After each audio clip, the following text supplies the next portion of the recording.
So is the barber entitled to moksha? If he cuts hair of people's hair, is he entitled to moksha or not? Is our cook in the kitchen entitled to moksha? The gatekeeper and the watchman and the people who are cleaning the toilets, are they entitled to moksha? Yes, very much they are entitled to moksha, provided they desire for it. If they only desire for a salary, for the haircut that is given, salary for the food that has been cooked, some appreciation for maintaining the premises clean, some kind of a reward or recognition for a good security service, if that is all they desire, then that is all they get. Though they are entitled for much more, but they have only asked for so much. Therefore, they are only going to get so much.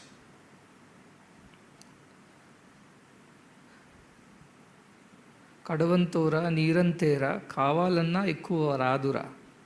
Whatever is the size of your pot, the vessel, the cup, that much water only can you take from the well or the ocean. Chinna Chelimilo Munchinaina, Sapta Sagarmulo Ninchilaina, whether you dip that cup into a small pond, or whether you take the cup to the great ocean, water will come not according to the size of the ocean or the lake. It will come according to the size of the cup. Is anybody entitled for moksha? Yes, everybody is entitled. Everybody is entitled to this divine bliss, to this freedom, to this state, exalted state of supreme peace, prashanti. Everybody is entitled to that. But only if they realize that they are entitled to this, and that is what they should come for. Go to a big great guru and go with a small cup. According to your size of the cup, you are going to receive the grace. Even if you are entitled for more, you cannot, because your cup is only so small. Your thinking is only so small. Your aspiration, your desire for the highest is so less. So according to that you get it. That is why Krishna said very well. Chaturvija bhajante mam. 4 kinds of people come to me. Ye jana, Sukritorjuna. They all have done some good deed. Otherwise they won't come to God at all. People say the biggest threat is religious conversions from one religion to the other. No, the biggest threat is conversion into an atheist. Use all the science and logic and say, this is the reason why God does not exist. What has happened to science and spirituality? The fight between the two, if you observe. I heard a term called God of gaps. God of gaps means whenever science cannot explain something, we put God in that gap and say that is why God is there, because science cannot explain. The moment science can explain, all right, we'll find another gap and put our God over there. That's how we keep shifting, and the gaps are becoming narrow and narrow because science is able to explain more and more and more. Therefore, this God of gaps thing is what is leading to atheism everywhere. I think people take great pride in saying, I'm spiritual but I'm not religious. What do they mean? They only know. It's a fashion statement. Most of these status updates are, I'm spiritual but not religious. Whatever they mean. But this problem of God of gaps is when people don't believe in God at all. So even if you believe in God and come begging for something as silly as a job and a salary or some relief from pain or suffering, even then some sukruta, you have done some good, otherwise you wouldn't have come this way. You would have found some other way. That is what is Bahunam Janmanamante. After many, many births of such wanderings, finally the boat comes to the shore and seeks God. For what sake? For many sakes. One, arti. I need a salary. I'm a poor man. I need some income. I need some financial security. I have loans to pay. I have debts. I have fees to pay for my children. I have rent to pay for my house. I have EMIs. List is long. They come for God for that. So even in this ashram or anywhere else, there might be people who are just artis, who's come for some problem in their life, they didn't get anything anywhere else. So they came and fell at God's feet. Please save me, help me. All right. God will say, all right, come. Your cup is how big? This much? All right, take as much your cup takes as much you can fill in your cup. Then Artharthis come. Their cups are also small. And they are also coming for some desire only. It could be not just financial or problem with finances. It could be recognition, it could be fame, it could be power, position, authority. It could be any of these things. They all come for that. And their God is the ocean unlimited He is. But your abilities are limited, so you only pick up so much from that ocean of compassion. You get your artharthi, those desires which are worldly and petty, fulfilled. At least you are better than those fast-growing species called atheists, an extinct species called devotees. So you are there, so I will save you any which ways. You begin there. So artharthi. Then comes those who are jignasu. They are done with their problems. Not that their problems are solved. Their problems are not done, but they are done with their problems. See, these problems will keep coming and going. There is no end to this. If I solve one, tomorrow another will appear. Therefore, how long will I go behind my problems and desires? They are unending. They are endless. They come continuously. So why should I bother God for these things? Let it be. That's a part of my karma. That is a part of this whole life's game. And it will keep happening. Sukha, dukkha, labha, alabha, jaya, ajaya. It will keep happening as day and night. So let me not bother about this. Understand the difference.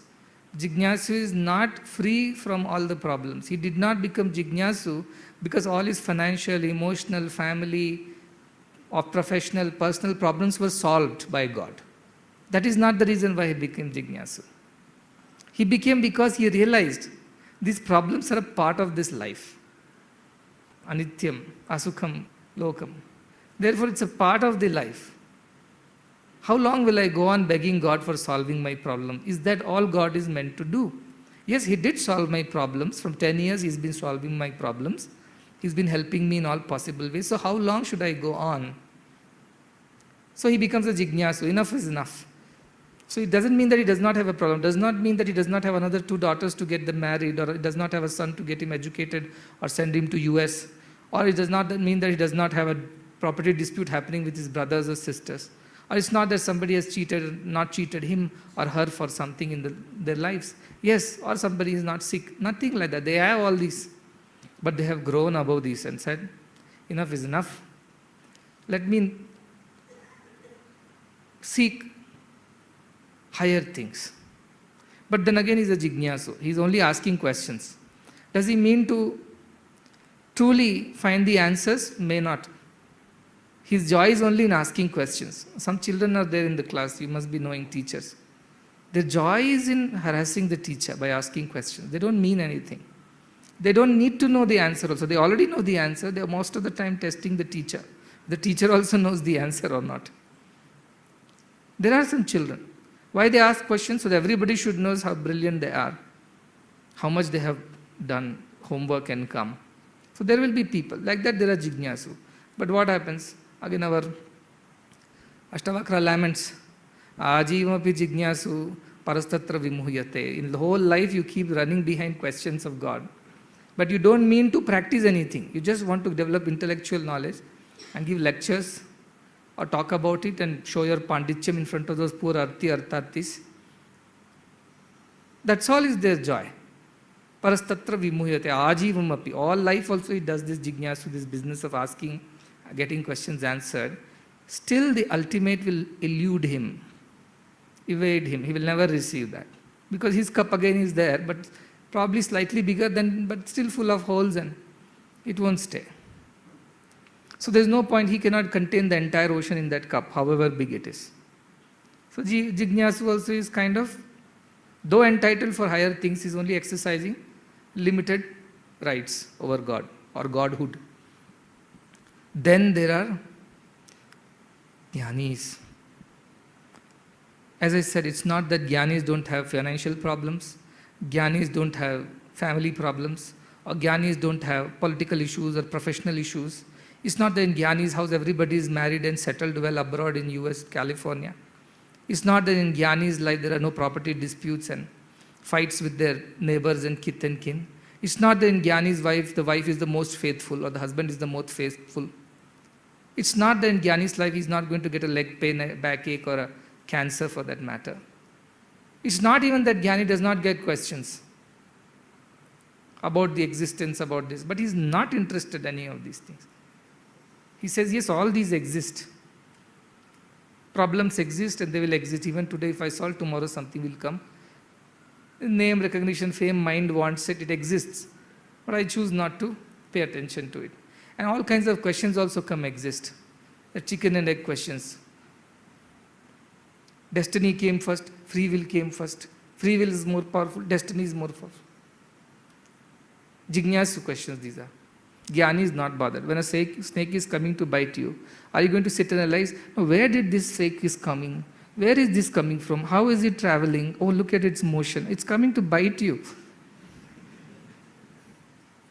But you are interested in which species is that, to which particular group it belongs. Are you going to sit and analyze all these snakes, or are you going to run from there? So this kind of jignasu stupidity is there. Karma is there. Where did this karma come? If all are born from God, why am I worse than the other person? Or why the other person is better than me? Why that fellow is close to Swami? Why I am far from Swami? Why did I not do good deeds? Why they did the good deeds to reach Swami? It's all like analyzing that snake which is approaching you fast. Which species, what is this name, zoological name, the scientific name. Go on and on. It will come bite you and you are dead. So Gyani will not waste time in these stupid questions. He doesn't care. Which breed, which species, where is that coming from? He's only very worried in saving himself. Forget where it's coming from. First run. Because all I know is it's a snake. It will come and bite me. All these discussions can happen later. But first I have to save my soul. Isn't it? That is the Gyani's way. They will not engage themselves in too many wasteful questions. Why, Swami, my karmas are like that? Why I got a wife like this? Why I got a husband like this? I have got a husband and wife like this, that's how it is. Now what can I do? I will continue to lead my life in such a way that I rise above all these dualities and remain in a state of equanimity. That is what I need to do now. What is the point in going on discussing what happened in the past and blaming yourself or blaming everybody else? Or even asking questions of this nature. Who came first? Who came second? If free will is more powerful than divine destiny, then why I did not choose the right things at the right time? If destiny is what is more powerful, then what is the use of free will? If I am in charge of my own fate, then what is God's role? If God is only decided everything is a drama, I am only an actor, then how can you blame for the sins that I commit? These are all the ways of that jignasu. Ajivamapi jignasu. But this kind of curiosity is unnecessary, it's a waste of time. Our culture was so clear about it. Somebody asked, Vedas were written, these are questions people have asked, so I am answering it during the discourse itself. So Vedas were written in which year? When was the first Rishi and who got the first message of Veda? So I said they were written, there are Parushayas, there is no beginning and end to the Vedas. When did it come? It came with the advent of man, when the first man opened his eyes and looked around. So when was the first man who had opened his eyes? When was he born? I told, if you go by the yugas, they have been there for millions of years. Oh, so how long is each yuga? And if we are in this particular cycle, the Manavantara, when was the previous Manavantara? And who was the Brahma and the Manu for that? And why was he the Brahma and Manu? Why I was not? No end to this questioning. So please don't waste your time. You don't have to prove your pandityam to anybody. That somebody comes and says, most of these gurus are actually thriving on the jignasus, idle curiosity. They come and their only question is these kinds.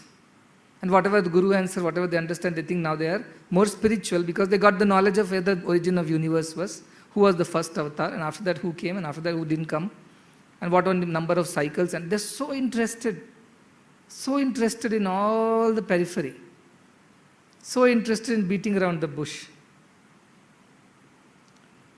That is the way of the idle curiosity. That's of no use. If really only one curious question you should ask is, who am I? All other questions are waste. If you are a jignasu, you must ask a question. The question should be, who am I? All other questions should be discarded. Why this mind was created like this? Why God did not create it in a way that it is more controllable? Why God had to create it external going? Why it was not internal going? It is not going to solve any problem. It is not going to help our mind or ourselves at all on this path. So our scriptures did not sit and document which rishi came on which day and which time. Nobody cared. They were only interested in the knowledge. They were not interested in the facts and figures. Where the Western thinking is documenting, recording facts and figures. And they forget the knowledge. They don't think about that deeply. And because of that, what happens? Our culture looks inferior. Oh, these people don't even know when the origins of these things were. So probably they don't know anything, they're simply blabbering. What is the proof? Till 25, 30 years back, they said our culture is only what, 2500, 3000 BC? This Harappa. Now they're saying, no, there are some things which are 7,000, 8,000 years old also.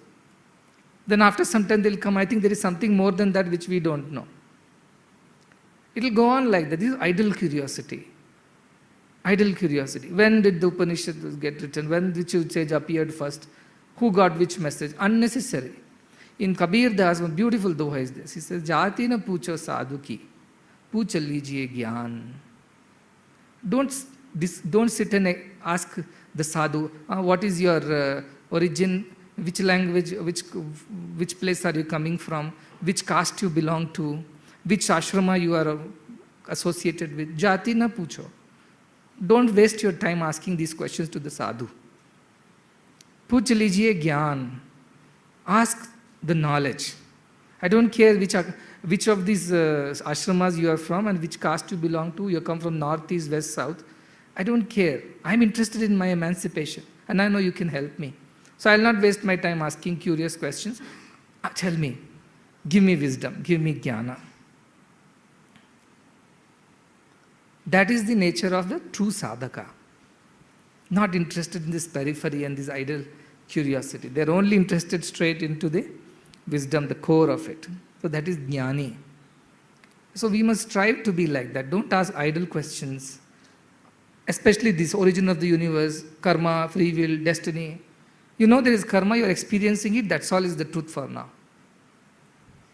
You deal with that truth. The snake is approaching you fast. So sitting and analyzing its species, its generic name, its scientific name, you run from there. Are you going to, who's going to, after you are dead, you will report, I was bitten by certain species of the certain snake whose generic name is this, scientific name is this, that's how I died. Is that what is important at the end? Rather, you ran from there and somebody asked, which snake was chasing you? I don't know, it was a dangerous snake, I ran. Are you going to feel guilty? Oh, I did not check which snake was that. How do I report it to the newspaper tomorrow? Is that going to be your concern? No. You saved yourself, you are relieved. That should be the focus of a sadhaka. Instead of going in lanes and by-lanes of tarka, vada, shastra, upashastras, waste of time. You straight focus on where you need to go. And that is to know who you are. That is all that matters at the end. Why I am saying is that when many questions arise in your mind, if these questions are simple, differentiate, idle curiosity. If I don't know, is it going to stop my spiritual sadhana? Is it going to be any way significant for my further growth? No, I don't need to waste my time knowing all that. Yeah, I may not be able to impress a friend of mine or two who wants to argue with me about the greatness of some other culture or historic importance of some other culture over mine, Doesn't matter. His idle curiosity is simply wasting his time. I will rather run away from the snake. So that should be the focus of the sadhaka. So jignasu, jnani, all four kinds of people come to God. And poor God has no choice. If he does not entertain them, then all of them will become the new breed, atheists. They will not believe. Science will explain to them some kachapaka, some theorem they will explain, and they will believe that yes, science has explained this so far. And if you ask the question, what about that which science has not explained? They'll say science will explain some point in time. Science is exploring. Where I said universe was small, now they say universe is infinitely expanding. Like a balloon is expanding and every day it's moving up farther and farther. And there are billions of universes. We are in a universe, in that we are in particular galaxy, in that we are in particular solar system. And then we are saying now there are billions of universes, billions. And the size of the universe nobody knows. Millions and millions of light years. What is the point in all this? Does this support you? Does this help you become more peaceful, joyful, contented? Nothing. At the end you have to deal with your day-to-day issues. So forget about this wasteful curiosity. When this Rama come, which date, which year, which what? All right, he came, he taught something. Catch that. Don't go for these details. Go for the core. Because it is said, when Shaunaka went and approached Angirasa and asked, Kasminnu bhagavo vijñātum, sarvamidam vijñātum bhavati. But what should I know? Kasmin vijñāte. What should I know by which everything will be known to me? He was not interested in other things because he had spent enough time dealing with aparavidya. He spent enough time dealing with scriptures and shastras and agamas and rituals and karmakandas. He had done enough of this. At the end he realized he has not found the peace. He has not understood anything. He has only stuffed his head with just too much of logic and details and facts and figures. But at the end he is not having any peace. Therefore he ran to Angirasa to ask him, tell me how do I know the truth? What should I know that I know everything? And then he told him there are two kinds of education. Dve vidya. Two kind, paracha, aparacha. There is one which is of this world, that is vidya, what we are all this Vishaya Jnana, and there is the vidya which is spiritual. And all these, even he said Ruga, Yajur, Sama, all these Vedas are lower education only. One may think I know whole of Riga Veda and all the Upanishads contest, I know by rote. Still our Angirasa will say, well, good, but at the end of it you have not known anything. Because all this is your aparavidya, avidya only. The paravidya, the real vidya is about your own self. Knowing which everything is known. Knowing the wood, all articles made of wood are known. Knowing the clay, all articles made of clay are known. Knowing the electricity, all the functioning of all the electrical equipments are known. That which is the source, which is the one which has made all these things. And therefore it is important. So keep your curiosity limited only to that which is helping you in your further spiritual growth. If it's only an exercise of the mind and collection of facts and collection of information and material, you're wasting your time. As such, you practice very little spirituality, those 15-20 minutes a day. In that also, if you spend most of the time thinking of these things, what a waste.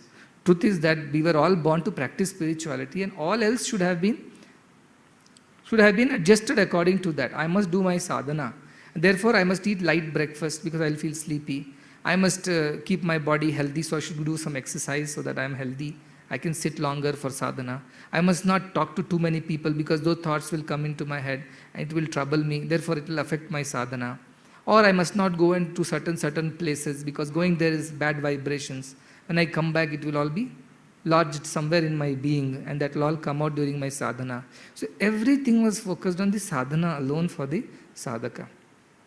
For him, everything was supposed to be realization, and all else should have been fitting into this plan. If it is not fitting, give it up.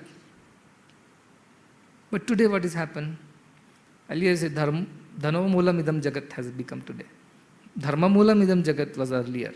What dharma? Atma dharma, swadharma. Today dhano moolam. Everybody wants to adjust everything according to how much money they can make. Isn't it? No breakfast, run to the office. Why? Because I must reach early, get a client call and make some deal. So breakfast is thrown, skipped. People don't sleep in the night. Because they are working and working and working. Why? Because they need to make more money, get a promotion and get progress and become richer or whatever. Everything around them is revolving around money now. Whereas our ancient culture said everything should revolve around jnana. To attain that jnana, you must put all your efforts. Yatata, put your efforts, yatatam, yatatmavan. You must put all your efforts to attain that jnana. It means if you're eating too much of breakfast is coming in your way of your sadhana, don't eat breakfast then, however tasty it might be.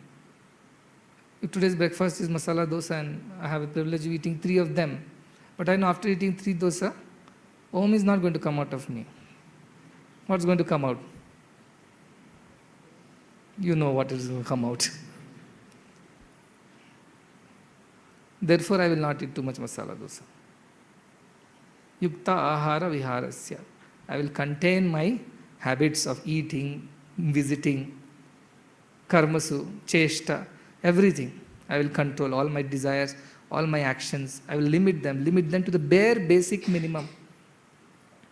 So that my sadhana, my abhyasa does not get affected by it. Have you seen a mother? There are some mothers, they have a small baby. Their whole life revolves around the baby. She wakes up, before the baby wakes up, she must cook the baby's food, keep it ready. Before the baby wakes up, she should be ready to feed. When the baby is going to school, after that only she will do all her other work.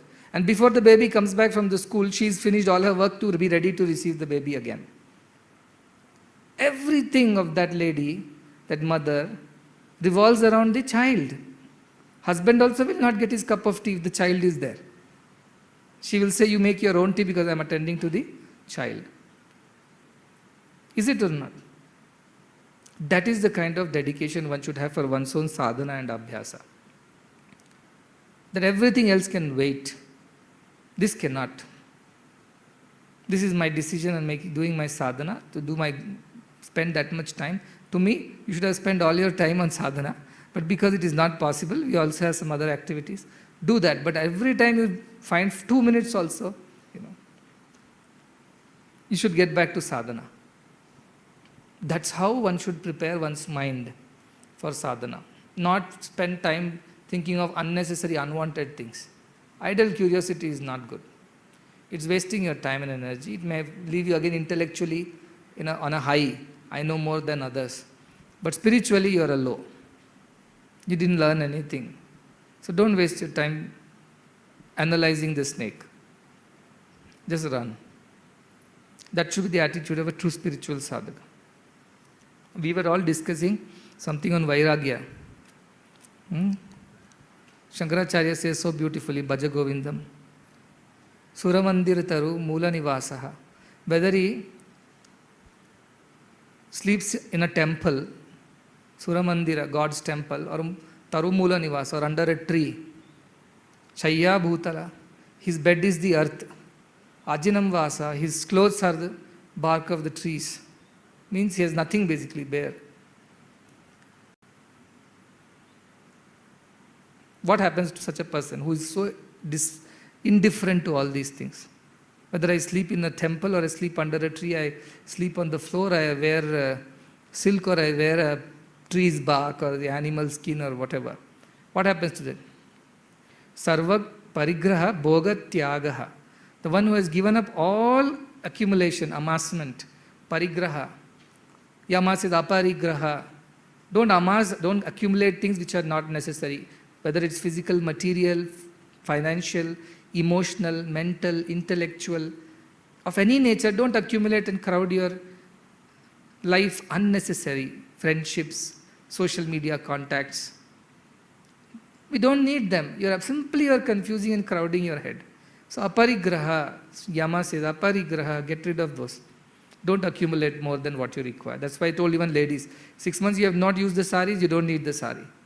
No, the sari I got during my marriage. So what? No, if I go for any other person's marriage, in 6 months you have gone to anybody's marriage, no, discard it. You don't need it. You need for darshan, need for your work, that is fine. Like men, they keep accumulating gadgets. You don't need it, don't accumulate it. Don't simply crowd it. Like that friendships, like that unwanted money, like that unwanted relationships, thoughts, even these intellectual facts and collection of information. Nothing is necessary. You use what you have, what you need to use. Everything else is lying around. So, sarva parigraha bhoga tyagaha. We are talking about vairagya, so I am coming to that. The one who learns to give up sarva parigraha, bhoga, all kinds of enjoyments which are unnecessary. It means if you did not eat that another dosa, it was not going to make you die. You did it because you became a slave to that tongue. You see? And that is why you ate it. Your stomach kept on saying, please, please don't send another dosa. I am overloaded. It's impossible for me to digest this. But tongue says, take it, take it, take it. A hot one has come now. So eat it. Tongue said you ate it. Stomach is under trouble now. And with that stomach which is swollen, how are you going to chant God's name? How are you going to sit in one position for 2 minutes straight, you tell me? Not possible. Bhoga tyagaha. Because it will come in the way of my spiritual growth, so I must do tyaga of it. Kasya sukham na karoti viragaha. How can such a viragi, the person of such detachment and dispassion, not be happy, he says. Kasya sukham na karoti viraga. For that person of detachment and dispassion, how can there not be happiness? Such a person has to be happy. This is the conclusion. So when you struggle to now practice vairagya, and you are finding possible, you made a list, merits, demerits of all your thoughts, words, actions, objects, accumulations. Why should I keep it or why should I throw it? Why should I keep it? So you have 10 points in why should you keep it. You have 2 points in why should you throw it. Most of them. Because you are attached. Find a reason why it will be useful, why I need this, why I have to have this. It's important for me. You will keep writing. Isn't it? Then what you realize at the end, your mind is playing, it's filling up why you should have it. And heart just says one thing, should not have it because it's going to come in the way of your spiritual growth. That's one argument heart has. And rest all of the arguments are by the mind. To list out a long list of why you should not give up, why you should not throw it away, why you should not detach from some thought, word or action or people or place or objects or idea, information, emotions. Why should you not? It will give a long list. Like I asked some people, if somebody is making a mistake, you should have pointed out, no? You should have pointed out. You will save the entire system if you are able to find somebody who is making a mistake.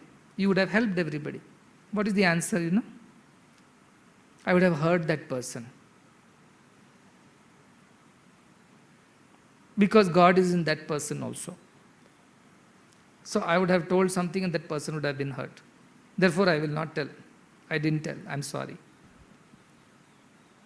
My question is that if God was really in that person, would he be making that mistake in the first place? If God was only operating to that person, as you supposed to believe, you seem to believe, can that person behave in that particular way? It means at that point God was not operating, his mind was operating. And therefore you should have pointed the mistake. And who would be hurt? God is not hurt. God never can be hurt. It is the mind which will get hurt, ego which will get hurt. That's fine. That's fine. You shouldn't have kept quiet. See, this is what I'm saying. Mind's logic. He will give a wasteful logic. All logic is a waste. Even if it gives 100 reasons why I should have it and my heart says one and the only thing that you should not have it because this is not spiritual, this is not going to help you attain your goal. Enough. That one argument is enough. One argument is enough to throw everything away. Of course, you may have 2-3 more arguments. No, you may need it after a week or after 10 days. You have promised somebody, so you need to give this to that person. Whatever be the reason. There might be 2-3 more meritorious reasons. But one reason that this is not spiritual and it's not going to help me grow spiritually, more than enough to discard all the reasons the mind gives why you should have it. Why you should have wealth, why you should have big family or money or more properties or so much more intelligence, knowledge, skills, talents. If it's all not helping you in the spiritual path, just mercilessly, ruthlessly, I said heartlessly, dump it. Whoever it might be the dearest of your friend, but is not spiritual. Then you don't give me the logic. No, if I have the responsibility of helping my friend come up, isn't it? The people are saying, when Karna went and joined Duryodhana, did it help Karna? Or destroy him? He couldn't change Duryodhana, nor he could make peace with his own inner conscience. In a state of confusion, utter confusion, he died. Whereas Vibhishana said, my own brother is wrong. And all other brothers, cousins, nephews, everybody is supporting my evil brother. And I know if I talk against him, he may just finish me off. Or may throw me out of the kingdom. And then whatever little comfort and these things I have, little palace and the privileges will go away and I will be on the road. So what should I do? He didn't think once also. My brother is not on the side of Dharma, is not for Rama, I am not for him. Walked away. See the dispassion. You are asking how to practice Vairagya. This is how you should practice Vairagya. First and foremost question, is it going to help me attain the spiritual goal? If not, dump. No arguments. Don't even give time for mind to, it's not a court of law where you give chance to both of them to argue out their points and whoever weighs more wins the argument and wins the case. No. If one argument heart comes up with, this is not spiritual, it's not going to help you in your spiritual growth, that is worth hundreds of arguments of mind why it is worth it. Just dump it. That's enough. That itself is, this one thought is enough to develop Vairagya and come to this detachment which I am talking about, getting rid of your unwanted things. It will just help you. This one thought should help you. Like Vibhishana who decided, is it dharma? Is it according to Rama? No. Whatever it is, there might be plenty of wealth on this side, there might be all the comforts and all the privileges that I am going to have or going to lose now. I may be separated from my own wife and family. I may be killed. Anything is okay because this is not spiritual. When Vibhishana, like Rakshasa, could think so straight, imagine he was going to lose everything what he ever could have. His wealth, his inheritance, his privileges, his powers, his family, even his life. But he just decided, I must go to Rama because that is right. Karna, what did the other side? When he was not allowed to participate because he was not a Kshatriya or what a king, he was only a son of a, so to say, a charioteer. Duryodhana got up and said, no, I'll give you one kingdom. You are the king of... So you can also participate. Now let's have a war. Let's have the competition, he says. And what should Karna should have told? Duryodhana, this is not right. But Karna also wanted to prove himself. His mind was there. It wanted to, do what it wanted to do. So he accepted the offer, went ahead to prove his supremacy. And then what happened? He became indebted to Duryodhana. Never could come out of that debt. All life, even if he knew Duryodhana was wrong, all life he suffered under him. Bhishma Pitamaha, he suffered all his life because he listened to his mind and not to the heart. He didn't think that this is right or this dharma or not. He didn't think. He just kept on arguing. I have given promise to Satyavati, my mother. I have taken a Bhishma vow, pratignya, that I will protect this seat of Hastinapura. I have taken a vow that I will not marry and continuously serve whoever be the king who sits on this throne, whether he is evil or good, he didn't bother about it. All my life, because I can live forever, I will fight for the Hastinavati and the king of Hastinavati. Mind's arguments. All seems right? And on one side, heart says what you are saying is wrong. Just leave this. I know you made a promise, but it is evil, it is adharma. So this promise can be broken. You will gain less sins by breaking the promise than by continuing with the promise. So you leave that, but he didn't do. He knew Krishna is God. He knew Pandavas were right. He also raised the Pandavas, right?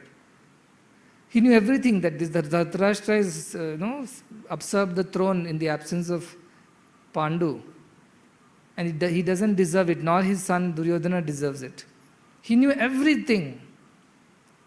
But what is the use? At the end, he decided in the favor of his mind and gave up the voice of his heart. Sattva Buddhi was not there. So Sattva Buddhi alone can help us in these situations. Our Sattva Buddhi should tell us, if this is not going to help us in our spiritual path, it could be simple as the dress that I wear, the food or the quantity of food that I eat, the number of hours I sleep, the places I go, the things I see, the kind of stuff I read, the kind of videos or kind of movies or kind of external things that I watch. For everything you should develop disinterest. Because unless you develop that, and because you have only one interest, which is to realize and become happy, crossover. I was telling these boys, we make efforts, but they're flimsy efforts. Like throwing a ball up and it comes down right back. So for a moment or two, we stay in that exalted state of supreme divine bliss, declare ourselves Jivan Mukta, but the next moment, Jivan Bhukta. For once, push yourself so strongly that you cross over this gravitation force. You escape the earth's gravity. Escape velocity, they call it. Escape for once, so that you don't have to again be in the control of this gravity. You have gone up and never you are going to return to this earth. Earth means this is symbolic. You are free. Nobody can control you now. So try that, is what I was telling these interns. That you have pushed yourself many times. Bahunam janmanam. Many births you have tried escaping. But your efforts were very limited. And you just went up for some time and fell right back. From the mother's lap into the mother's womb. That's all happened all this time. For once you put enough effort. Gain that momentum, get that escape velocity and escape this Janma Mrityu. And no one returning, you can free Swachhanda Charina. You can roam as you please. Nobody can tell you what to do, what not to do, because you are always doing the right thing. You are dictated, you are guided by your dharma, inner conscience. You are not going to go wrong anytime. Machitta you will become. All your mind will be continuously engaged in me. There is no other thought in your mind other than me. But how it will come? It will not come easy. Patanjali says, Abhyasa Vairagyena Vritti Nirodha. All your mind's vagaries should be stopped by Vairagya, but Abhyasa of Vairagya. The practice of detachment will help you control your mind at some point in time. So how do you practice detachment? This is how. Sit down. If something says that not going, it could be anything. It could be a question of your very survival the next day. It does not matter. Have that much of courage as Vibhishana had. What will I eat tomorrow? Does not matter. If I am on the right path, food will come to me. If I am on the right path, what I need, it will be given to me. Like Vivekananda once was traveling. See, he was so intelligent, he could become a lawyer and join this British courts. And done what? Fought against Indians and punished Indians. On behalf of it, British courts were all fake. Everybody knew what's the final judgment going to be. Whoever you are. And if the judgment is not going to be that because of some clause, they will change the clause, they will change the penal codes and make sure that the British government wins. Whatever happens. So what's the point? But many people became barristers. He also could have become one. And he was so intelligent, he could have been a great lawyer. But he chose to argue for India, argue for Sanatana Dharma, argue for Hinduism. And he advocated it quite well around the world. But he could have been a small, petty, puny lawyer in some Calcutta court also. But he chose the other way around. So when he was a Parivrajaka, first 2 years he was roaming around the whole of country. He also followed Shankaracharya's method, walked up and down, north and south of the country. All by himself. Not a pocket money, no bank accounts, no ATM cards, no internet banking, mobile banking, not even money to bank. Just walked out of his house. And roamed around seeking God, seeking knowledge, seeking the understanding of country, which needs emancipation. So once he was traveling and he was going in a train, it seems, and he was very hungry. He had not eaten anything for maybe 2 days, 3 days, whatever it was. And there was this rich man who was sitting in the same compartment opposite to him.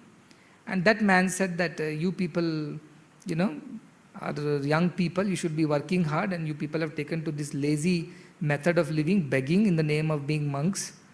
What a shame. And he was going on, you know how they are. So they was going on scolding. At that point in time, Vivekananda kept quiet. You know, he was so strong to go and give a tight slap to that man, but he had learned his way.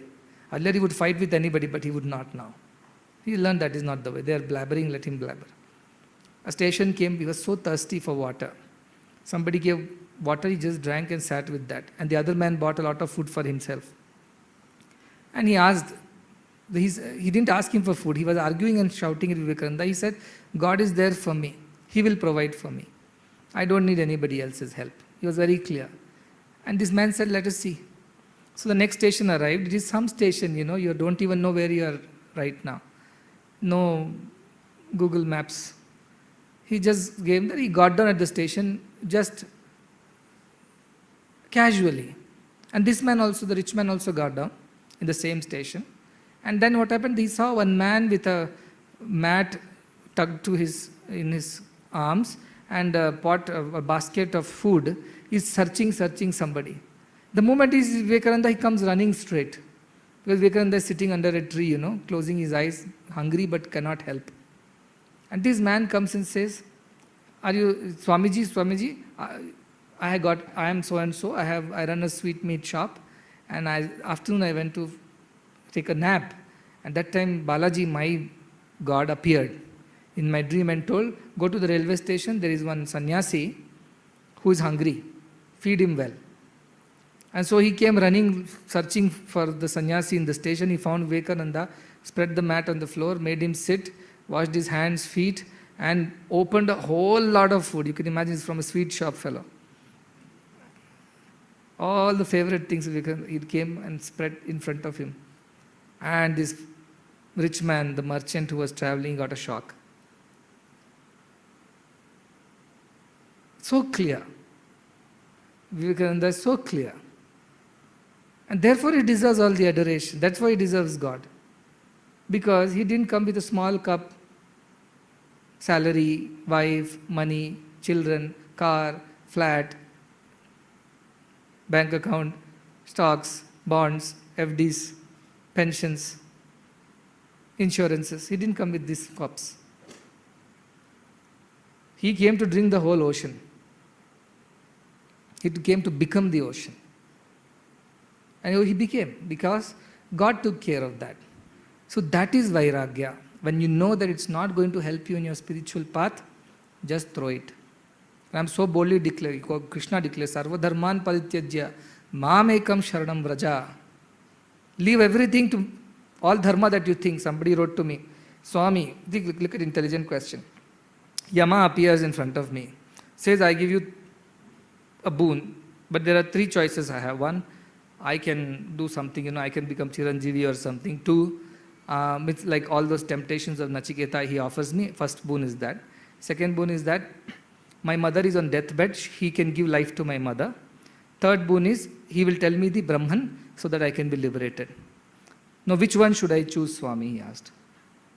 The Mother's Day influence. One, all wealth I'll give you, which is for himself, which this boy said I will not accept because I have a bigger problem at hand. That is, my mother is on her deathbed. And the next thing I have is Brahman. To know Brahman and be liberated. Now, which one should I take, he asked. And then he himself said, if I was there, Swami, I would have chosen my mother should live because that is my dharma. Am I right? It's a sincere question, honest question, I appreciate it. But then yesterday I told you the hierarchy of mothers. Did I or not?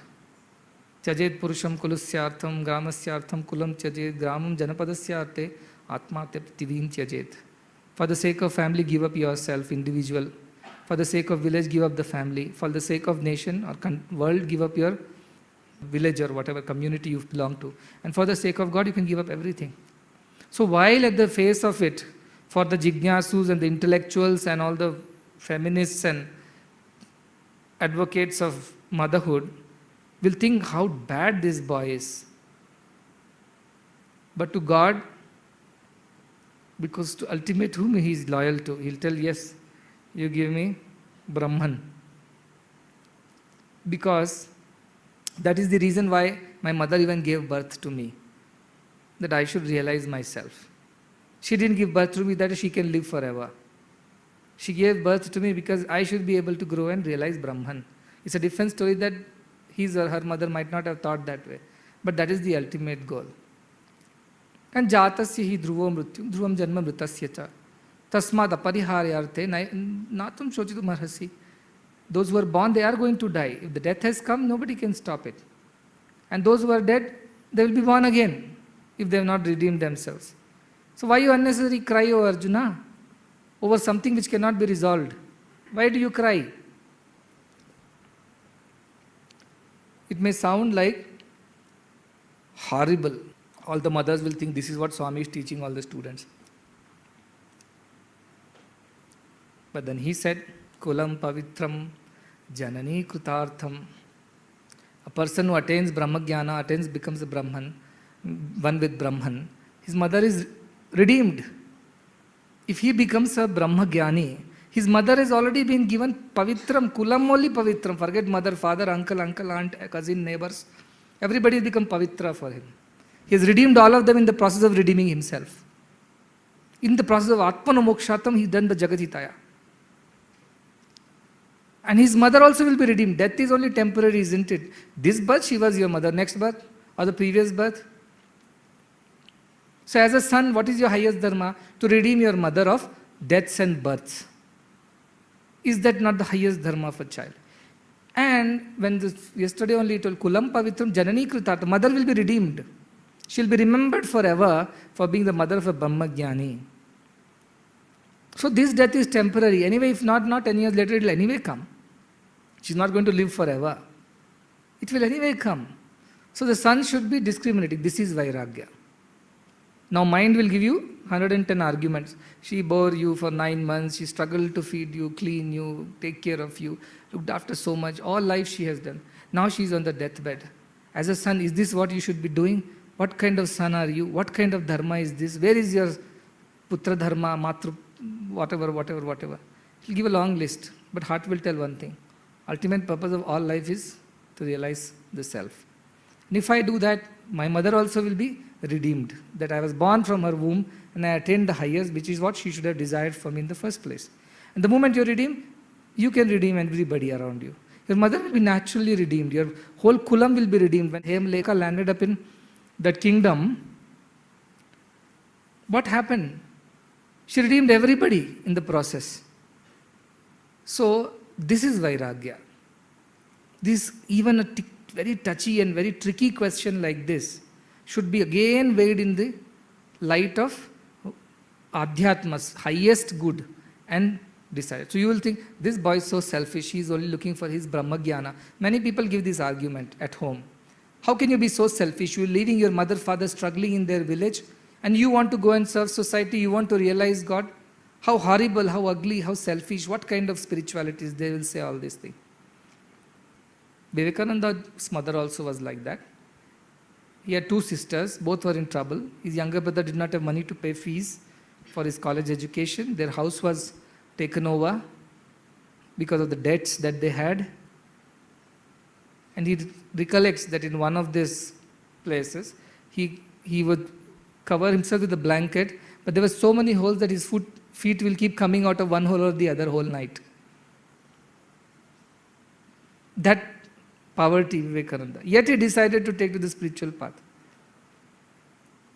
The other option was, he's an intelligent fellow, can be a great barrister, advocate, British will take him in no time. And he can make a good earning, bed back the bungalow, put mother back into the palace, take care of everything at his home, and let the world go to hell. Let spirituality go to hell. Why should I bother?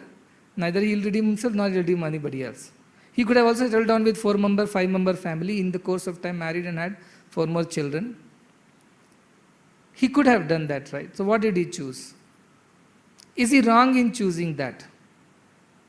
If he is not wrong in choosing that, how can this boy be wrong in choosing Atman over Deha Mata? How can this? So don't give in to such emotional.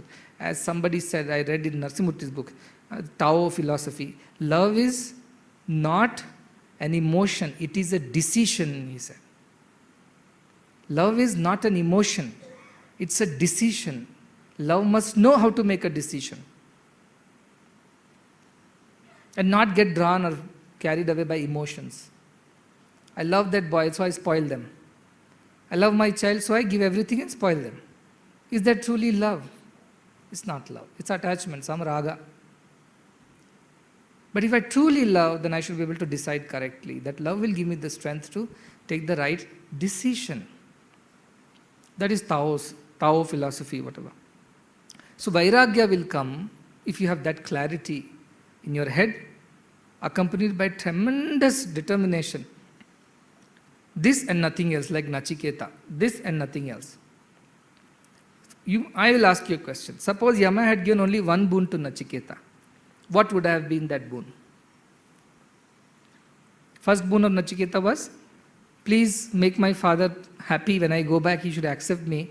I should be happy and live long. All right. Second boon, he said, please teach me the way we can go to heaven, because my father desperately wants to go to heaven, but he's not knowing how to go. If you teach me, I'll teach him. Done. Third boon, teach me about Brahman.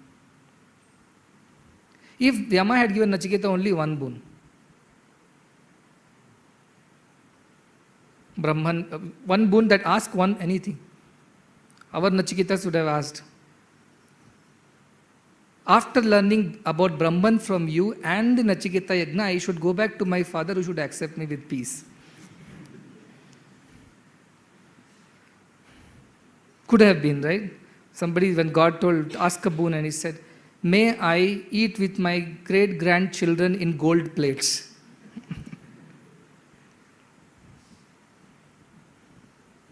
Would Nachiketa have done that? My question is, may after I attain Brahman and the way to heaven, go back to my father and live happily with him.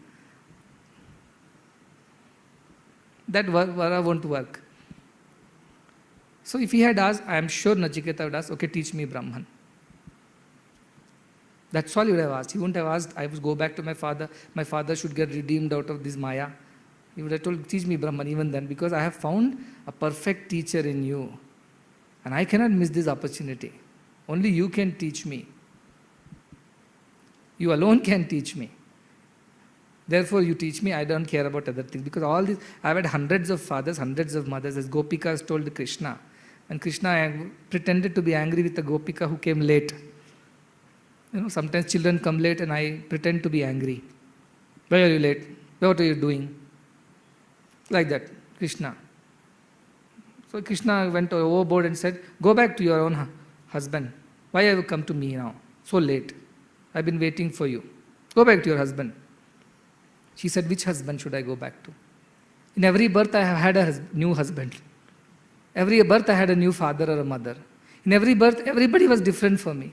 The only person who was the same in every birth of mine is you. So which husband, which father, which wife, which brother, which sister? Whom are you asking me to go back to? I only know you. You are the one who are there with me birth after birth after birth. That Daiva Mata was alone looking after us birth after birth after birth. All Matas did not help us. So whose lap should I go back to? This is what the Gopika asked Krishna. Which husband should I go back to? That clarity, that absolute precision is demanded of a sadhaka. And if you do that, what will happen to your actual wife of this birth, actual children of this birth, and the father of this birth, and the mother of, what will happen to them? They all will be taken care of. Why?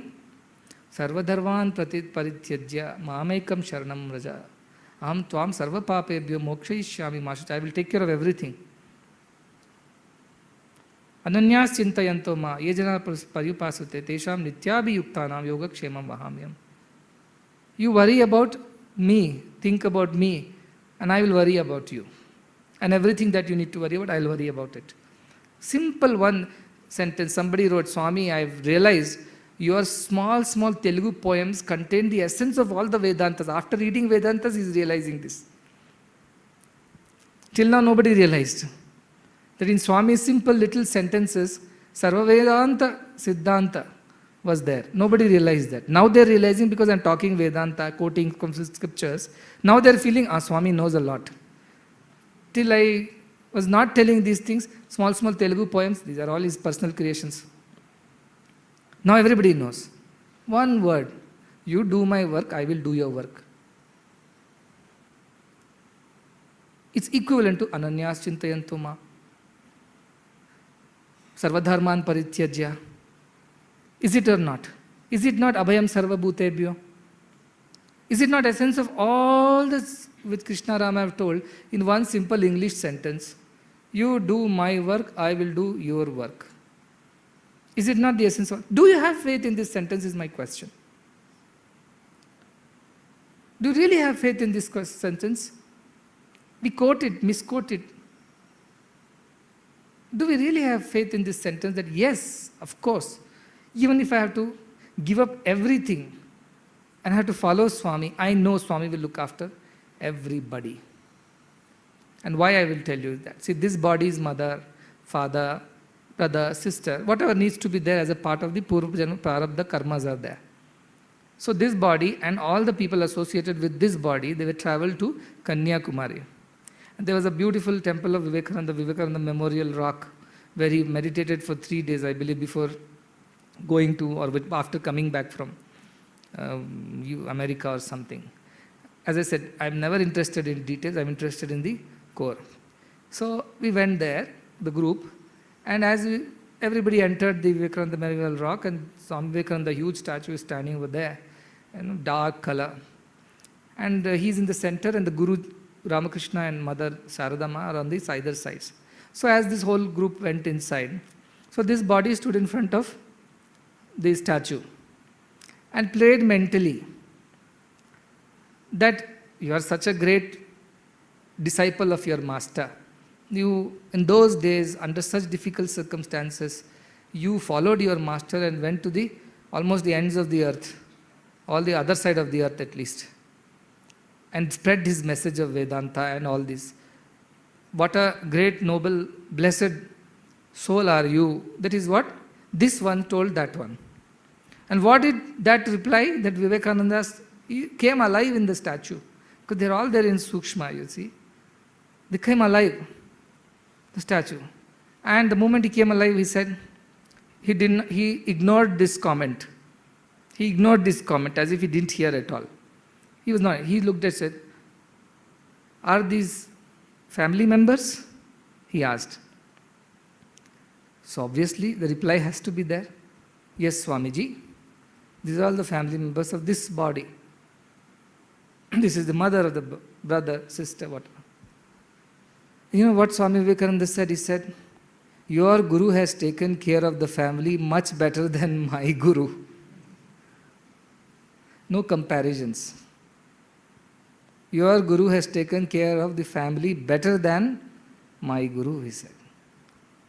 God has taken care of your family better than my family. Should we not have that faith in one sentence? You do my work, I'll do your work. That is the essence of Vairagya. I must do just what Swami wants me to do. Everything else can be thrown out of the window. It may sound hard and ruthless to your own personal relationships, mother, father, brother, sister. But who is this mother, father, brother, sister? And where were they at birth before? And where will they be after a birth more from now? So they are there, respect them, do what is required to be done. But when it comes to choosing between the great spiritual path and the others, it's always the spiritual path. And you can be rest assured, you don't even have to fear like the sannyasis of the past, whose family members are left to themselves and we don't know what become of them. Here is a Swami who says, you do what I am saying, you realize yourself, all your responsibilities are ma'am. Yoga kshemam vahamyaham. I will look after, you just do what I am trying to tell you. That's all. Yesterday I was telling, because the mind is so petty, it understands only money and finances. If I tell you anything, so how much work we have done, we have fed 25,000 families, let us say. Oh, 25,000. We have spent 25 lakh rupees feeding. 25 lakh rupees. Which attracts more? We spend crores running the institutions. 5,000 students are studying versus I spend 2 crores a month running the institution. Which sounds attractive to the media, to the general public? They'll only catch hold of the money part of it. They'll not see the seva part of things. That's the nature of it. That's why I was telling. If I can take care of thousands, 1 lakh children have been treated in our hospitals, 10,000, almost 12,000 have been operated for free, thousands have studied, lakhs have been fed. If I can look after all of them whom I don't even know, so to say, they don't know me, so to say, will I not look after you and your near and dear ones? Don't you have that much trust in me and in my word? Forget everything, even economically, financially, will I not be capable of looking after you and your family? Tell me once. If I can look after 10,000 children's operation and thousands to study and lakhs to be fed, and any other disaster anywhere comes up, look after, will I not look after you and your 4-member family? If you have faith and trust in me, will I not do that? Then why do you worry so much? Why are you not taking to this path, spiritual path? Why do you have to take the responsibility and burden of feeding your own husband, wife, children, mother, father? Why?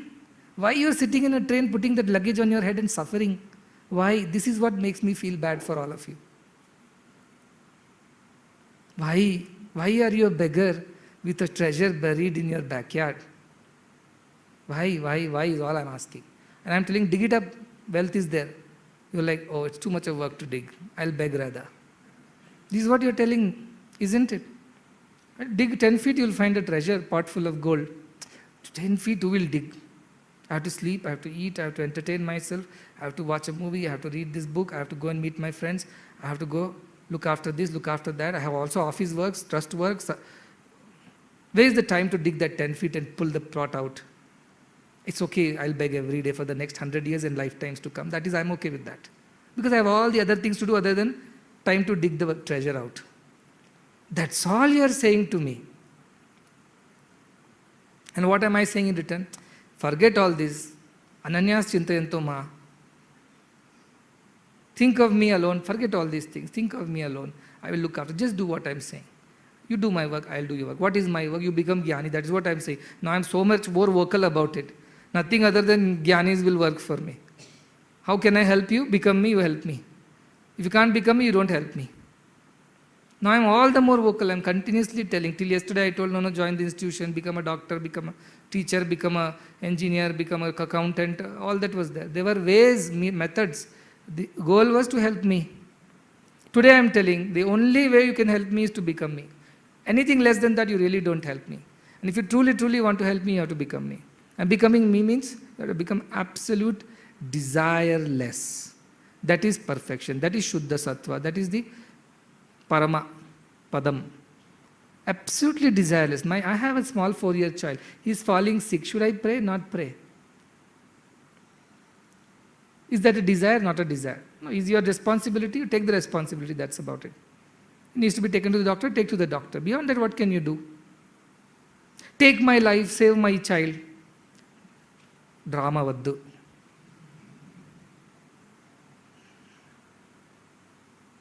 One man went to a sadhu, his Guruji. He said, Guruji was teaching him like this, like me, going on blabbering, sannyasa, adhyatma, spirituality. He said, Swamiji, you have no wife, no children, you don't know the joy of wife and children and the pleasures of samsara. How much love you receive, how much they love you, you know. You are wandering alone, you have no idea of dry life.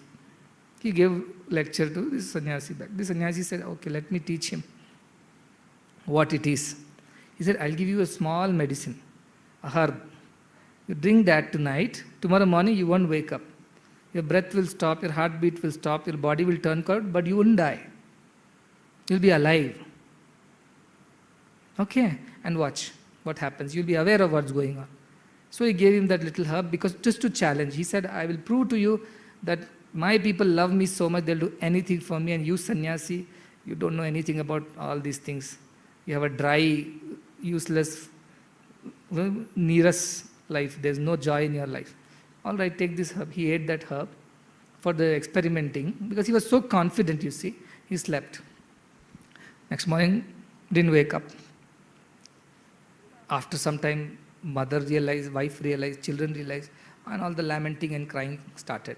He's dead, he's dead, he's dead. So sannyasi had assured, I will come at the right time and wake you up by giving you an antidote for that. So he was assured of that, he was lying there. So sannyasi entered after some time. He said, what happened? I heard so much of sound and noise here.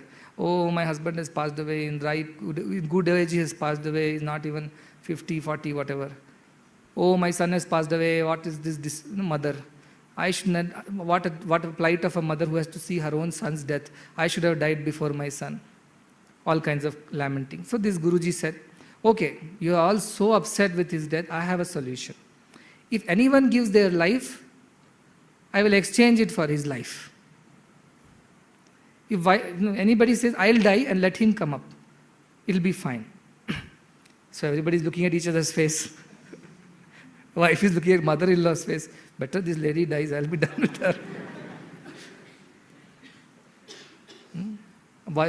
Mother is looking, oh my God, this lady, better this daughter-in-law dies, I'll be at least living peacefully. Nobody is saying anything. Brother, cousin, all friends. Somebody said, so wives thought, I may get caught, So she said, I would have died for sure. But there are small children. They need mother's love more than father's love, you see. I have to look after them. So there is no way I can die. I would have very much wanted to die, you see. But I'm helpless. But this old lady, she's been around too long. Maybe just now she lamented, I should have died before my son died. What a fate of a mother to see her child die in front of her eyes. So probably she can be exchanged for this man. This man is listening. Then mother, he's wanting to know what my mother would say. For whose sake I would be ready to die, Yama comes in and tells. Then this old lady says, I would have died at this moment. I have no attachment to anything, no desires whatsoever. But my son had promised that he will take me to Tirtha Yatra. And if I don't go to Tirtha Yatra and die, even if he is alive, would he be at peace? He will curse himself that I could not take my mother to Tirtha Yatra. I should spare him all the sorrow and misery and guilt that will come. So I should not die. Because I must finish the Tirtha Yatra which my son had promised to me. Therefore I should not die. Both mother-in-law and daughter looking at each other's face. Oh, you are cunning, I am double cunning, you see.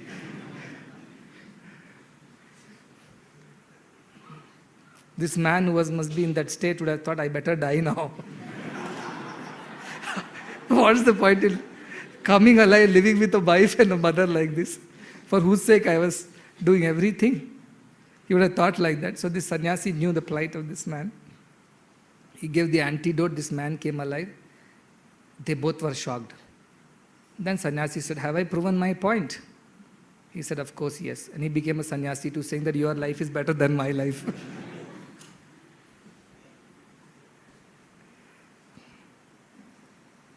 Ask this question to yourself. How many of your people will die for you? How many of your people will die for you if it comes to that? Ask this question to yourself. You will know the answer. Nobody will die for anybody else's sake. Nobody. Don't go by cinemas and those illusory stories and movies. Truth is this. For everybody, their life is dear. And they'll find some reason or the other why they should be alive and not others. They'll find a reason. Unless Hemlekha had shaken Hemchuda out of his reverie or dream-like living, this is life and this is enjoyment, Hemchuda would have never taken to the path of spirituality. So for me, it is for me to shake you all out of this slumber. Don't give these emotional excuses, oh, this is mother, that is father, they did this for me, I did for them. I have responsibility, I have son, first I am this, second I am that. In front of Atman, all are same. Who is mother, who is father, who is brother, who is sister. Ka mitrani, ka dhanani, ka cha vishayas dasvaha. Kva shastram, kva cha vijnanam, yada me galita spruha. What is friend? What is money? What are all the enjoyments of the senses? What is shastra? What is jnana? For the one whose desires have melted away, galita spruha, all his spruha, desires, aspirations have melted away. What is there for such a person in this world? That clarity you should get. That clarity you should get. And if you think you are committing a sin by not doing your so-called son's duty, sister's duty, husband's duty, wife's duty, brother's duty, all that stuff, then remember that last sloka of our Krishna. Sarva dharman parityajya. You have a dharma as a son, I know. You have a dharma as a husband, I know. You have a dharma as a wife, I know. You have a dharma as a whoever you are, I know. But sarva dharman parityajya. You can give up all dharmas. I will not consider you as a sinner. Because for whose sake are you giving up? Not because your wife is a headache, so you want to give up wife and say, I'm a sannyasi, which wife, which husband, divorce. No. You are giving that up for whose sake? For my sake. In the sense, for the sake of the Atman. For the sake of knowing your true self, when everything else becomes an obstacle in your path, you are willing to give that up. That clarity, if you develop, that is Vairagya. Could be anybody. I'm sure most of these husbands and wives will go home and look at each other like this. Will you die for me? They're right, no? All these movie influence is there. जी नहीं सकता, मर नहीं सकता, खा नहीं सकता, सो नहीं सकता. तेरे बिना. First. After marriage, जी नहीं सकता, खा नहीं सकता, सो नहीं सकता, पी नहीं सकता तेरे साथ. With you I can't live, I can't sleep, I can't eat. Before marriage, without you I cannot be like this. After marriage, with you I can't be like this. That is the plight of the mind. It will tempt you, it will trick you, it will seduce you into things of the world. You won't even realize it. So sweetly, so cleverly the mind does it. And almost prove it to you. As a son, husband, wife, brother, sister, this is what is right. This is what is dharma. So do this. Forget listening to that Baba and Baba's blabber. Just do this. Your parents will call, your husband will call, your wives will call and tell, hey, what are you talking? This is what it is. I am working for you. You know, when ugly, what is them? Valmiki was killing people. He went to his wife. Narada told, this is what Narada told. The Valmiki was very happy with his wife, that Ratnakara dacoit, and his children. He was raising them well. He was proud. I am a good husband. I look after my children well. I give her new jewelry after killing people on the highway. I entertain with her with new things, food, all comforts in the forest. I protect them. So he was a very proud husband, like many husbands who are proud. I work 18 hours a day for whose sake? For the family's sake. No, he works for his sake. He wants his promotion, he wants his name, he wants to beat his colleague in the competition. He wants to show off that he has a bigger car than most of his friends. He wants to have a bigger house so he can tell, talk about it in his relative circle. He is not working for you. He may say so. So this Narada asked one, okay Ratnakara, you are so proud. You know this is sin. He said, yes, of course it is sin. But who cares? He said, all right, I don't care about it. But I just want one thing. For whose sake are you committing this? For the sake of my children and wife, because they are the ones whom I have to look after as a dharma of the husband. Okay, I'll ask you only one question. You go to your wife and ask her, will she share the sin of what you are doing? Luckily, at that time, people still believed, even if they're criminals, they believed that there is sin and there is merit and papa, punya, and they'll suffer if they're committing sins. Luckily, even a dacoit's wife believed then. Today's generation, as some boy told me, YOLO generation, you only live once. So enjoy. There is no death, birth, punyam, papam. They have junked all the scriptures and theories. You only live once, so enjoy as much as you want. Because you never know you'll live again or not. But even the criminal's wife in that yuga knew there is sins and I will have to suffer for it in hell. So he went and asked his wife, "Dear one, I have worked for you, you know that." Of course, yes. "I love you very much and the children, you know that." "Yes, of course, I know." "So my question to you is, because I do everything for you, I look after you, but you know how I do it. I kill people. I loot people, rob people. Are you going to share the sin with me since you are my wife?" She said, "Why should I? Why should I share? That is your duty as a husband. How you earn is your problem. You married me. I'm your responsibility. You got children with me. They are your responsibility. As a father, you're supposed to feed. Now, how do you feed? You kill somebody, rob somebody, you work hard. You are an IT engineer, you are an army, you are a doctor, you are a lawyer. How does it matter to me? You cheat in your office or you work honestly. How does it matter to me? That's none of my concern. My concern is you should feed us because you have married me." He got a shock. No worse shock than this man who listened to his mother-in-law, mother and wife's conversation. He was shocked. For this wife, I did everything. And she says she will not share the sin, nor the children should share the sin. Vairagya came. And he became Valmiki. Today we don't know his wife's name, today we don't know his children's name, but we know his name. Isn't it? Bhartrihari, I read about him. This man was a king in Ujjain. At least Ujjain is a very, very big kingdom at some point in time. Ujjaini it used to be called. King Vikramaditya was his brother. This man was Bhartrihari. So fond of his third wife by name Pingala. Infatuated. He cannot think of anything other than his wife. His guru was there, one Gorakhnath Baba. This Babaji came to the kingdom. And he saw this king and understood this king is losing his way. Too much of infatuation, too much of attachment. But he has great role to play, bigger purpose. So what this Guruji did, he gave him a phala, Amruta phala. If you eat that, you will live very, very long, you will not grow old, you will always remain young, healthy. And he said, you are a king, you're a just king, you're a kind king. If you eat this, you will live long and serve the praja. So here is the fruit to you. The king took it very gratefully and went home and thought, if my wife lives longer, I will enjoy more. She should remain young, beautiful. She should not grow old, wrinkly. So let me give this fruit to my wife. So he called his wife and gave this fruit, Pingala. Take this fruit. You know, if you eat this, you'll always remain young. So he wanted the wife to remain young forever so that he can always boast around, I have Miss World with me. Or Miss Ujjaini at least. He gave. This wife was in love with the Senapati. And she thought, if I eat this, this king is not going to leave me. Let this king die some point in time. But if I give to this Senapati, I can enjoy the Senapati for a longer time. He'll remain young and vital. Otherwise, he'll grow old and weak. Then we cannot have pleasures. So she gave in turn to this Senapati. Senapati was in love with a maid. And this Senapati thought, I love that maid so much, servant maid. She should be given this. Because she will be younger and live longer.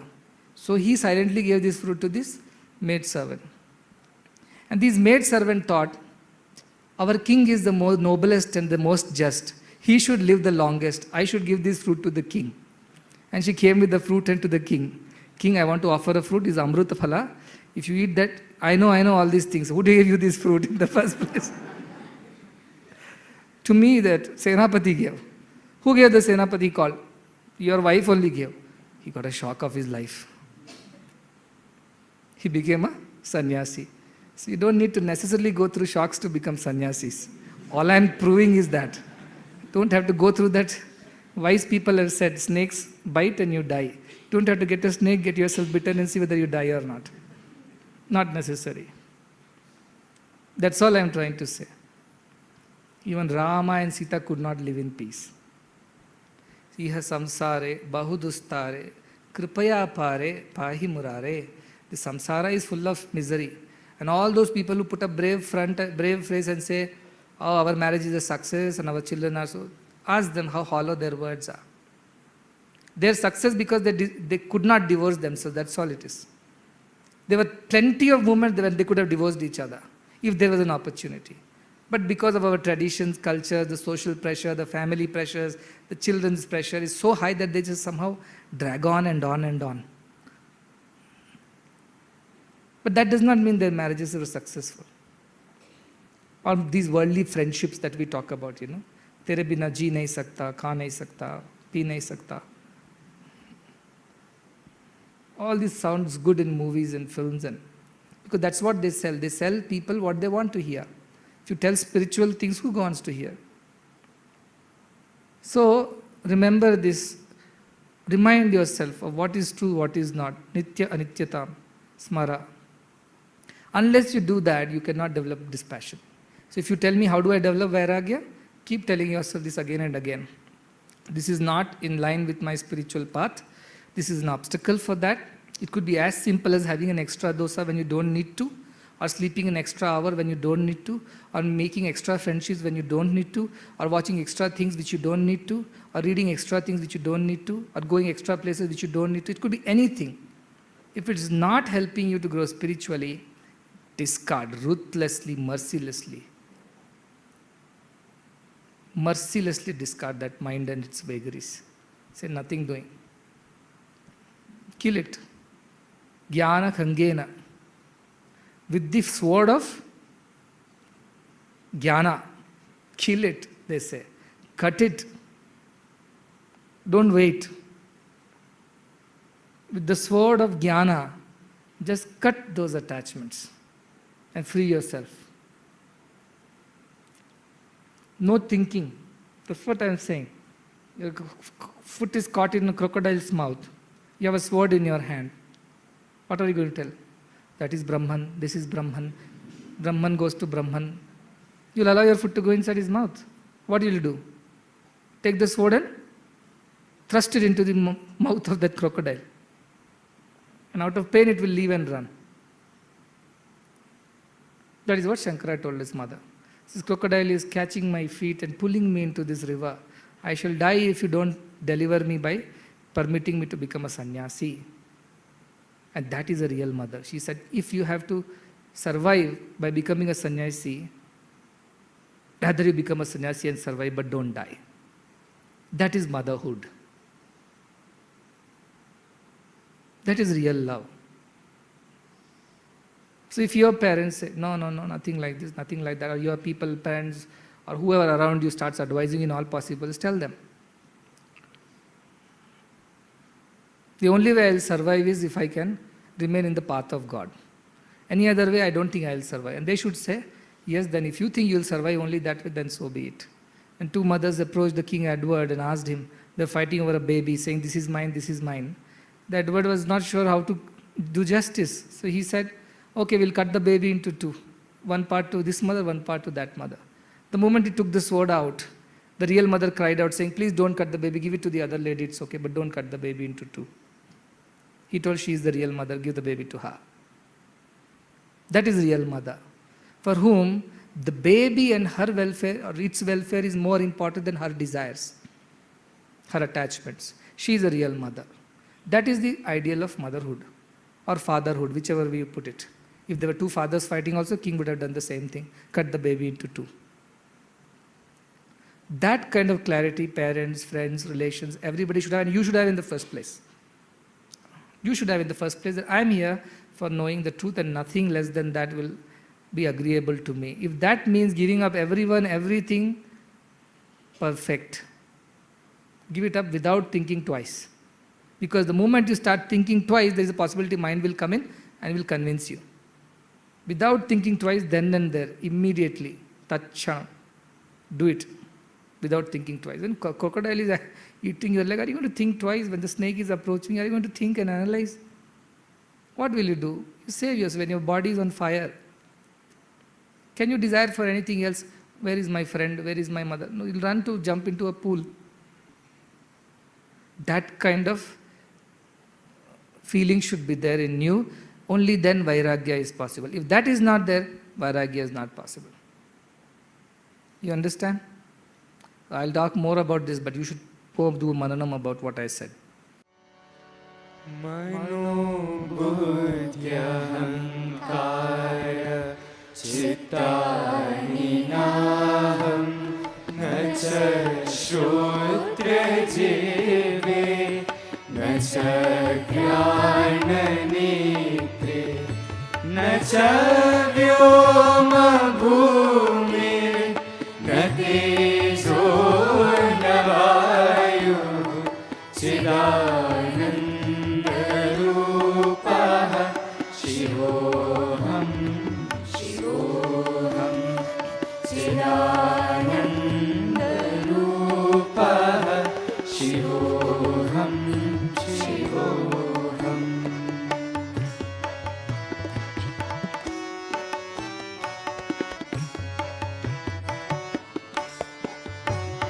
न च प्राणसंज्ञो न वै पञ्चवायुः न वा सप्तधातुर्न वा पञ्चकोशः न वा पाणिपादौ न चोपस्थपायुः चिदानन्दरूपः शिवोऽहं शिवोऽहं चिदानन्दरूपः शिवोऽहं शिवोऽहम्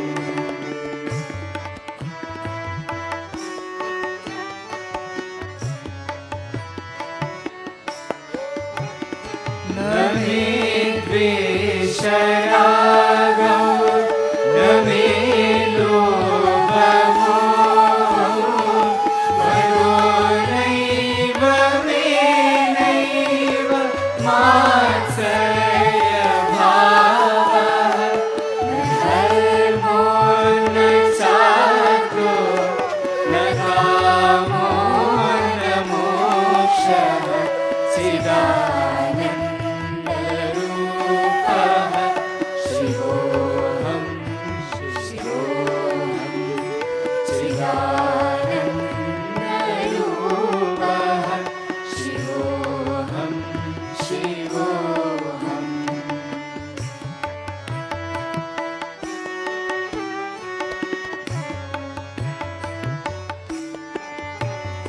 न पुण्यं न पापं न सौख्यं न दुःखं न मन्त्रो न तीर्थं न वेदा न यज्ञः अहं भोजनं नैव भोज्यं न भोक्तः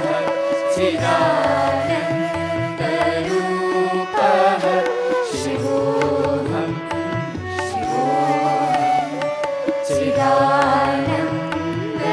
चिदानन्दरूपः शिवोऽहं शिवोऽहम्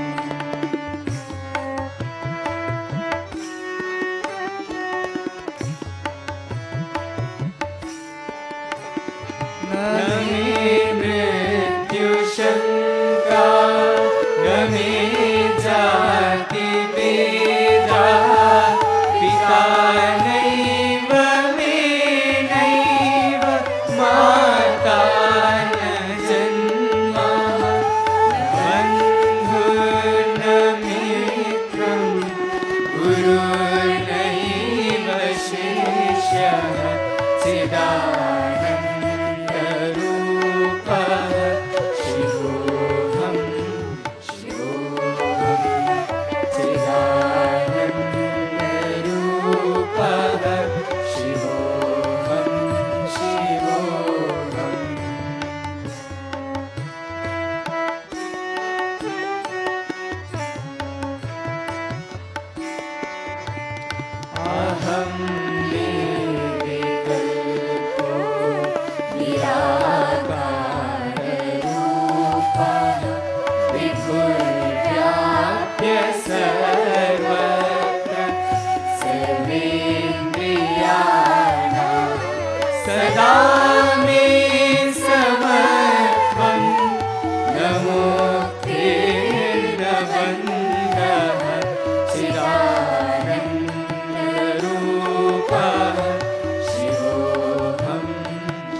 शिवो